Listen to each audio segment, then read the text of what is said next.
ये वही परिसर है जिसे लोकार्पित पीएम मोदी ने 13 दिसंबर 2021 को किया था और तस्वीर आपके सामने है। वो कोना वही कोना है जहां पे पीएम मोदी ने देश को संबोधित किया था।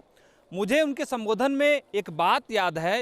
उन्होंने कहा था कि इस कॉरिडोर के लोकार्पण के बाद देश को एक निर्णायक दिशा मिलेगी। हमारे साथ एक्सपर्ट के तौर पे वरिष्ठ पत्रकार अरुण मिश्रा जी हैं। क्या कहेंगे, आज 2 वर्ष 1 महीने बीत चुके हैं, कितना बदलाव देखा आपने काशी को? देखिए, बनारस इसको आप मान लीजिए कि एक बदलता बनारस। प्रधानमंत्री नरेंद्र मोदी के आने के बाद एक बदलाव की जो रूपरेखा तैयार हुई, उसको मूर्त रूप 2016 में देना उन्होंने शुरू कर दिया। उसी समय उनके एक मन में संकल्प था कि काशी विश्वनाथ मंदिर को एक भव्य रूप दिया जाए, उस भव्य, दिव्य और नव्य रूप दिया जाए। वो आज इस परिसर में आपको सब जगह आकाश जी दिखाई पड़ रहा होगा।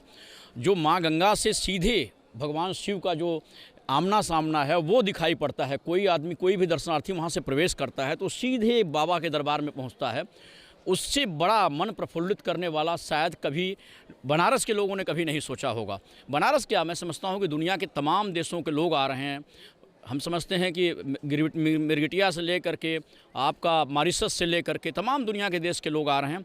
एक रिकॉर्ड बताता हूं आपको कि एक साल में 7.5 करोड़ लोगों ने बनारस में आकर के काशी विश्वनाथ का दर्शन किया, इस भव्य रूप को देखा। काशी विश्वनाथ कॉरिडोर हिंदुओं के लिए क्यों महत्वपूर्ण है?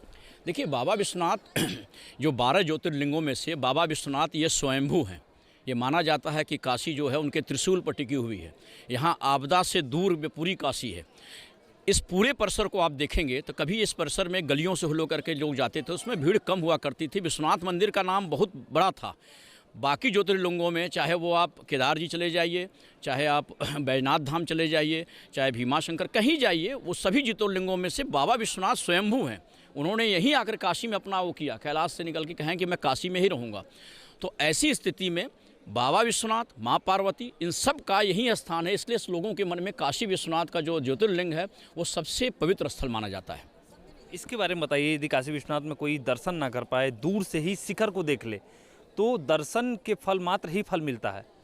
देखिए, विश्वनाथ मंदिर में ये माना जाता है कि भगवान शंकर को आप दर्शन करें न करें, यदि उनके त्रिशूल को देखते हैं, उनके शिखर को देख लेते हैं तो वो पुण्य मिल जाता है। आप परिसर में आकर के दूर से, इस काशी के लोगों के बारे में बता दूं कि सड़क से जाते हैं रोज़ यदि अपने दुकान पे भी जाते हैं तो वह लोग ऊपर से ही दर्शन बाबा बोल देते हैं, महादेव बाबा बोल देते हैं। तो वो उनको मानते हैं कि हम मंदिर में गए नहीं, वो शिखर को देख लिया, हमने मंदिर को देख लिया, मंदिर के चौखट को देख लिया, मंदिर के गेट को देख लिया, वही हमको पुण्य मिल जाता है। उनके मन में बसे हुए हैं भगवान शिव शंकर, तो लिहाजा उनके मंदिर में जो नहीं आ पाता वो वहीं से महादेव कर देता है।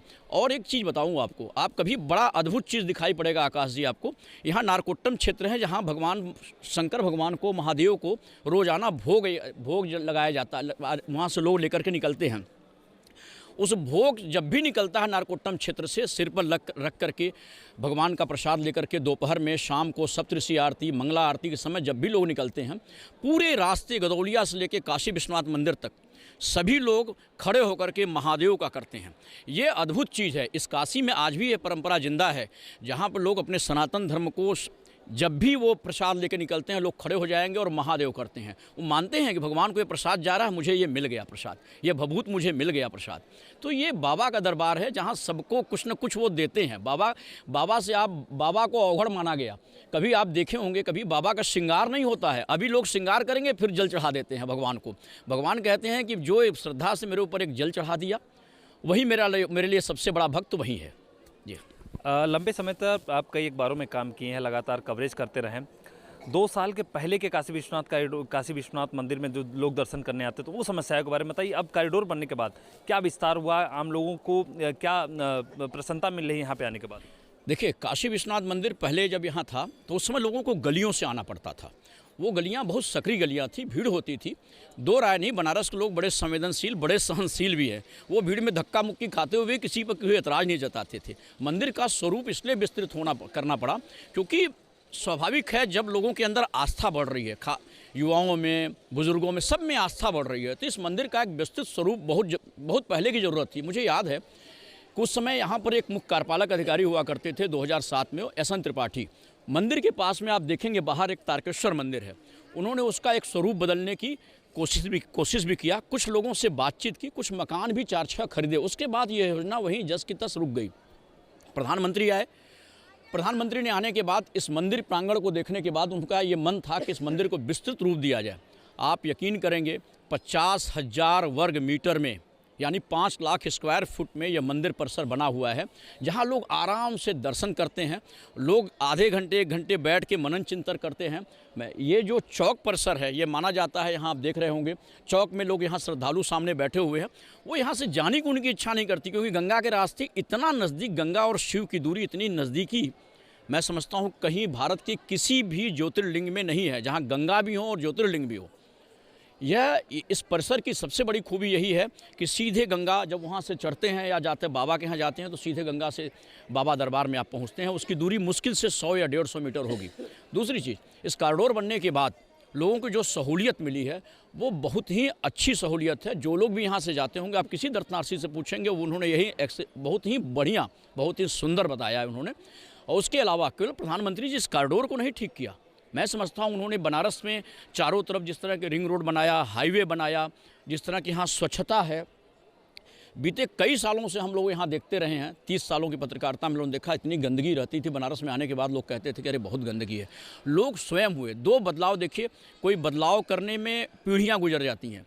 किसी चीज़ को कोई बदलाव करिए, इस शहर ने 2 बदलाव किए। एक ट्रैफिक को लेकर देखेंगे तो आप 90% लोग, ये पीएम की अपील थी कि लोग अपने को स्वयं को वो करें, तो ट्रैफिक पर लोग रुक जाते हैं, सिग्नल पर 95% लोग रुक जाते हैं, इक्का दुक्का हर शहर के लिए है। उसी तरह से यहाँ लोगों ने गंदगी के प्रति अपने अंदर कहा कि नहीं, गंदगी नहीं होना चाहिए। हर दुकानदार अपने दुकान के सामने डस्टबिन रखने लगा। यह इस बदलाव का एक बड़ा कारण आपको दिखाई पड़ेगा। बाकी सड़कें चौड़ी हुई, बनारस में बहुत काम हुआ। मुझे लगता है कि 30,000 करोड़ के डेवलपमेंट काम हुआ है और सभी वर्ग जाति के लोगों को इसका फ़ायदा मिला। For more such videos, subscribe to the NewsX YouTube channel, hit the bell icon.